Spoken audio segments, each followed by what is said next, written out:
What kind of a role model do you want to be to younger girls? A strong woman. That's the most empowering thing I could be. And somebody that helps other people realise their dreams. Like, they can look at me and think, well, if she can do it, I can do it. Who has been a hero to you as you've been coming up, someone you looked up to personally? I love Beyonce.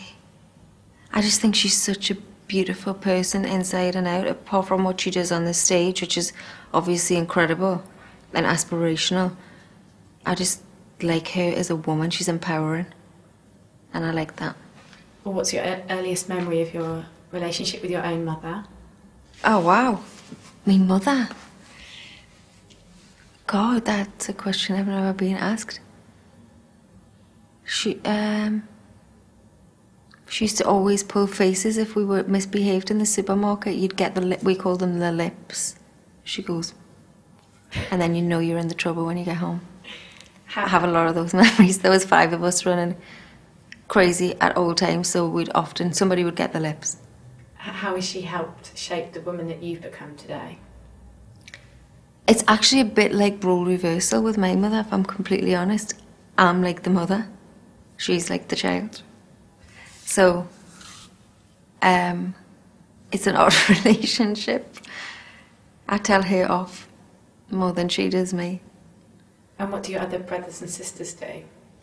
I have an older brother that is a tattoo artist, and my sister has 3 kids, 1 on the way, so she's heavily pregnant. My little brother actually works with me now,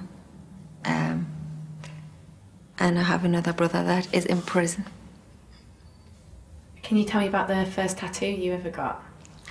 The first tattoo I ever got, I was 16, and my sister was having the first grandchild of the family, and we all got a little symbol for him, and I got a teeny little Tweety bird. And you were telling me that you've just recently had work done on your tattoo on your back. 2 summers ago, I got a new tattoo where I joined. It's still not finished actually. My back tattoo and another tattoo I had all merged into one, so I've got actually a really big tattoo across my back. And what is it that you like so much about tattoos? It's more, it's like body art, and I think it's reflective of someone's personality. I'm always drawn to people that have tattoos. I don't know what it is really. I think it's very much one of those things, you either like them and you're attracted to that sort of body art, or you're not. But I just am. You're coming up to the release of your 3rd album now, and you've worked with some incredible talents. Who was responsible for those collaborations? Did you go out there and say to Terry Crews, I want to work with you, or did they approach you? I worked with Theo on the first album, and I'm a big fan of his music too, so that was a natural relationship. I already have a relationship with will.i.am. And Wretch 32 actually heard a song I did called Screw You, and he wanted to be on that record, so that was actually him come to me, which was a lovely feeling. But no, the album was more so, this album more than ever, I wanted to put my sound out there, and I didn't want to do 100 collaborations where it just sounds like one big song. I wanted to make it clear that it was my record and have a few collaborations on there. So I've achieved that, and I'm really happy with that. You were saying in your press release that you made a huge amount of memories whilst making this album. Which single memory encapsulates the journey that you took on this 3rd album? It's hard to give you a single memory because just the whole year has been pretty amazing, to be honest. I've had time to just focus on music, and that's all I've done for the past year. So just the whole process of the album's been a great memory. There hasn't been one song. Sometimes you record songs and you just know it's not going to make the album. And I haven't had that moment. I've just loved being in the studio, loved working with new people. I love working with new talent. It's exciting. And I like eating all the junk food in the studio. The cookies and the bad stuff. How is this 3rd album representative of where you're at personally in life right now? I think whenever you make music, whether or not you write a song or you just like a beat and you get someone else to write to that, it's a feeling. And I think you feel where I'm at when you listen to this album. It's uplifting, it's emotional. That's just me anyways, forever. It's energetic, it's got ballads, it's a mixture of everything on there. It just feels right.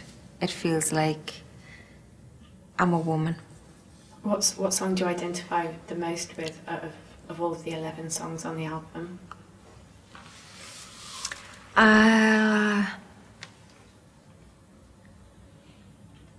You know, it changes daily. I've got a song on there called Mechanics of the Heart,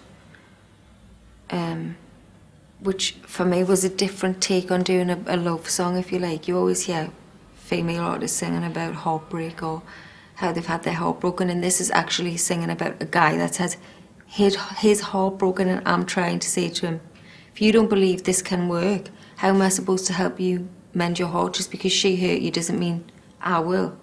And that was really interesting for me. It was a different take on heartbreak. Because the rest of them are like that. I've got a song called Sexier Than a Mother, Bleeper, which is fun.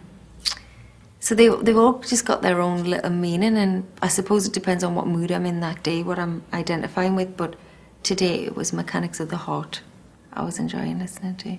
It's really weird that I enjoy listening to my own album. Or is that normal? That's normal. It's a positive thing. Yeah.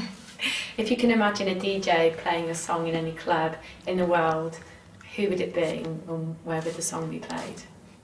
It would be will.i.am playing it in Vegas. Amazing. Sin City, all the way, playing. We have a song called Craziest Things, I think most couples will identify with. I love the idea of a couple being in a club and singing it together. Yeah. Where was your favourite place to party in the world? Oh, you know what? It doesn't matter where you are in the world. I've discovered this from, because I've partied all over the world. It's who you're with. It's the vibe you're with. And the DJ has a massive responsibility. If you've got a whack DJ, forget it. Yeah. You could be in the best place. You could be in paradise. If he's going to play rubbish songs, it's over. You could be in a dump. And if you are surrounded by your friends with a good DJ, it's the best night ever. So I'd say it's more who you're with than where you are. What was it like working with Calvin Harris? Calvin's a legend. He's the man of the moment. And it doesn't matter where you go, you hear a record of his being played. It's a privilege to work with him. It's a privilege to work with talented people like that. Do you ever get intimidated? I used to. First time I ever did a record for the solo record was with Will. And he doesn't make you feel intimidated by any stretch. He's very warm and funny and witty and cool. But I allowed myself to get like, it's Will, you know, and he has a song right to it. So the first track I ever did to my first solo record was a track called Heaven, and I had to just sit there and write it. That is so intimidating that I don't think I'll ever feel like that again, because I'm more experienced now. How does it feel to know that you could have that impact upon someone else, that somebody else could see you and feel so starstruck? That's weird. It's a crazy thing to think. I hope I don't make people feel like that. I hope not. When you look back over the 10 years of your career now, how does it feel? Does it feel like it's been 10 years? Is there? It's funny because part of it feels like yesterday, and some of it feels like a lifetime ago. But a decade in music, you know, it's a blessing really. This industry's not easy, and to be able to say that we've had a decade in music is pretty incredible. Where do you see yourself in the next 10 years' time? Never think that far ahead. Take each day as it comes, and if you're happy, you're doing a good job. Can you give us a wink before you go? Yeah.